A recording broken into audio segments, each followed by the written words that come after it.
Hey guys, welcome back to The Faust Life. I am Heather Faust, and I was inspired to do this video because there's a couple people in my life that I know that have either just had a baby or they're getting ready to have a baby. So this is more for the people that are just starting out.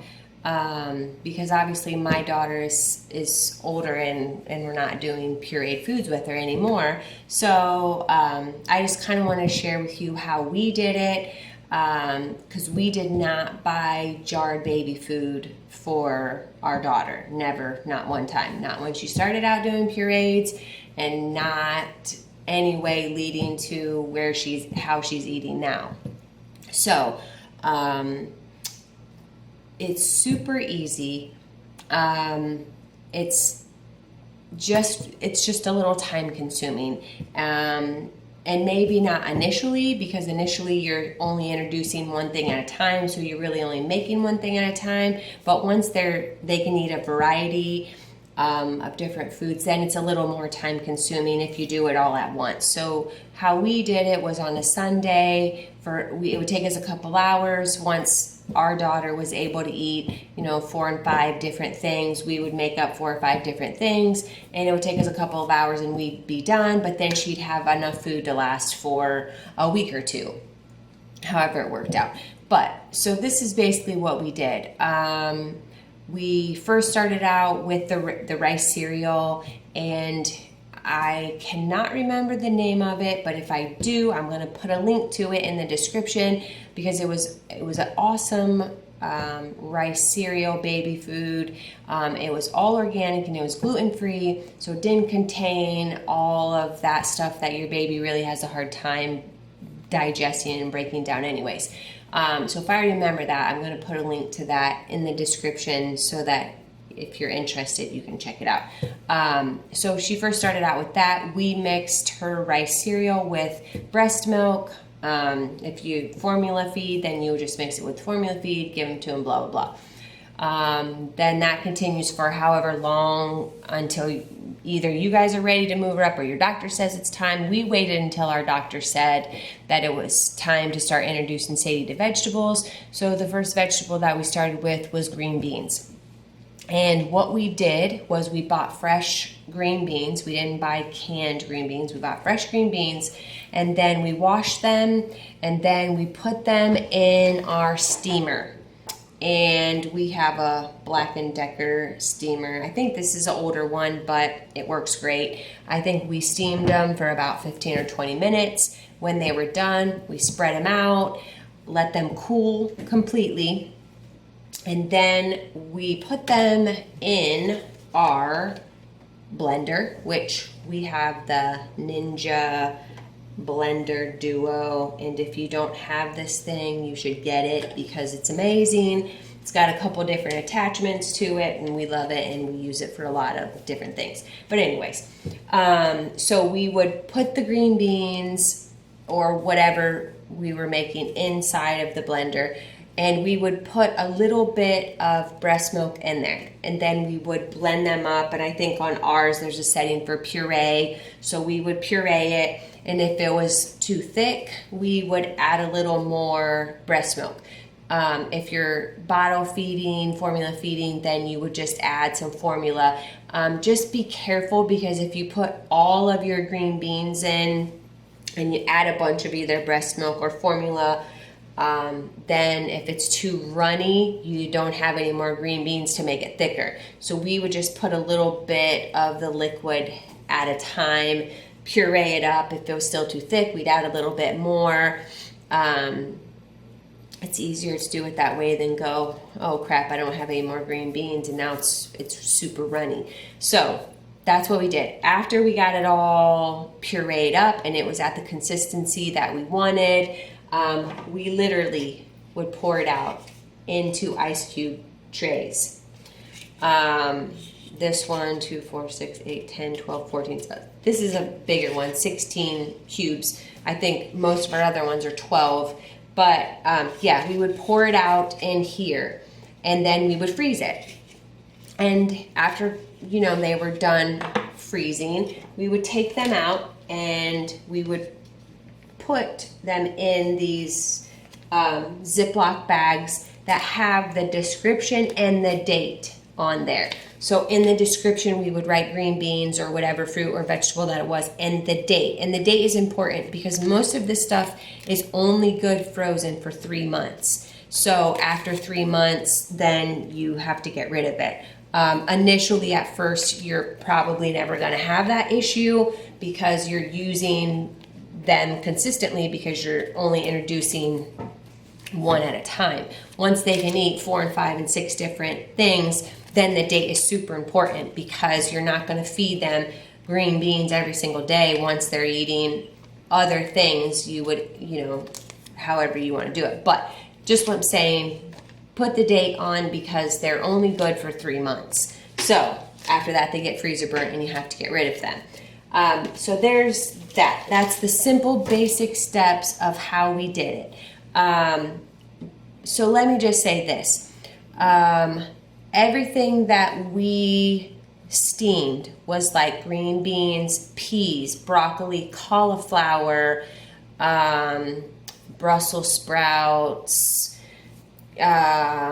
asparagus, stuff like that. Carrots we would boil on the stove until they were soft. Like literally you could take the carrot out and just like squish it with your fork. That's how soft we would boil them too. And then obviously you let them cool down and you go through the same process. Potatoes and sweet potatoes we would bake in the oven. So I think it was like 400 degrees for 50 to 55 minutes. And we always would immediately peel the skin off because it seemed to come off a lot easier than waiting for it to cool. So we would immediately peel the skin off, let it cool down, then go with the process of pureeing it and all that. And then, once you do this enough times, and your baby can start to handle a little thicker consistency, you go less on the formula or the breast milk, whatever that you're using, to make it a little bit thicker. And then even when we were allowed to start introducing Sadie to meats like chicken and stuff, we would do the same thing. I would cook the chicken, and at that time, I think when she first started doing it, I think I boiled the chicken, which is just a couple pieces, and then I would put it in the Ninja, put a little bit of breast milk in there, puree it up, freeze it, and then she's got a nice little chicken thing.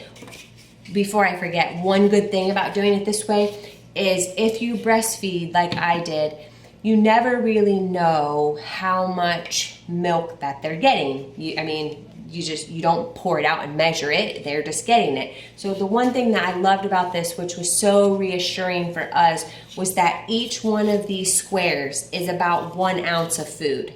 So it was nice to know once she started eating pureed foods that, okay, she just ate 1 ounce of green beans and 1 ounce of carrots and 1 ounce of apples. So that was really, it's a nice little trick to know that how much they're actually consuming. And it was nice too when we would take her to the doctor and the doctor would say, okay, how much is she eating? So we kind of had a target then other than, just the breastfeeding. So that's another nice little tip to know as well. And so like I said, most of the stuff will last frozen for about 3 months. After that, you really need to get rid of it. Now, once you're ready to start feeding them and you have all these frozen bags of food in your freezer, this is how I did it. The night before, I have all of these bowls with lids for Sadie. And when she first just started out, we always gave her like rice cereal for breakfast and then one of these squares for lunch and maybe some rice cereal and one of the squares for dinner. However, our doctor told us to do it. But what I would do the night before is I would take these containers and I would put 1 square in the container. So I would know, okay, here's her lunch and then we would have another one, and okay, there's her dinner. So you put them in the refrigerator so that they unthaw. And then the next day, when you're ready to feed them lunch, you pull it out and it's unthawed. Here's the thing though, if you are breastfeeding, you cannot warm this up because it has breast milk in it. So what I would do is about a half of an hour before I knew I was going to give her lunch, I would set it out in the container, just set it out on the counter or whatever, and kind of let it get room temperature, because initially your little one is not used to eating food it's that cold. So because I couldn't heat it up because it contained breast milk, I would just set it out, and then I would let it get kind of room temperature so she wasn't eating it freezing cold. But I believe if you're using formula, you would be able to just microwave it for a couple of seconds and warm it up, take that cold off of it a little bit. So yeah, that's what I would do. When she was able to start eating more, how I would do it is I would take a couple of the containers, like this one would have green beans and then another one would have carrots, and I would set those and say, okay, I know this is her lunch, and then in these two containers over here it'd be whatever it is, and I know this is her dinner. So I have a bunch of these nice little containers, and she's almost 18 months old and I still use them for food. So that's the way that we did it. It's super easy. We saved a lot of money doing it this way, and we just generally liked the idea better because we knew exactly what she was consuming. We knew that there was nothing in those green beans other than the green beans. One thing about apples, just before I forget, and I'm sure you all are smart enough to figure this out, but you do have to peel them. Don't try to give them to them with the peel on. I mean, our daughter's almost 18 months and we still don't give her apples with the peel on. So make sure you peel them, chop them up, boil them, and make sure they're nice and soft. But other than that, I know with like blueberries, we didn't boil them or anything. We just threw them straight in the Ninja, pureed them. And a lot of those fruits that are more of a water consistency don't require as much breast milk or formula because there's a lot of water in that fruit already. So just be mindful of that as well. You don't want to freeze them and then they come unfrozen. It's just basically, you could just pour it down their throat because it's so thin. So just watch that as well. So yeah, like I said, we saved a lot of money doing it this way, and really it wasn't even about the money, it was more about the health benefits that we knew exactly what our daughter was eating. So if you have any questions about it, please don't hesitate to reach out to me. I'd be more than happy to answer them. And don't forget, please go ahead and give me a thumbs up and go ahead and subscribe, and you will get when our next videos come out. You can also find us on Instagram and on Facebook at The Faust Life. And I thank you for watching, and I will see you guys soon.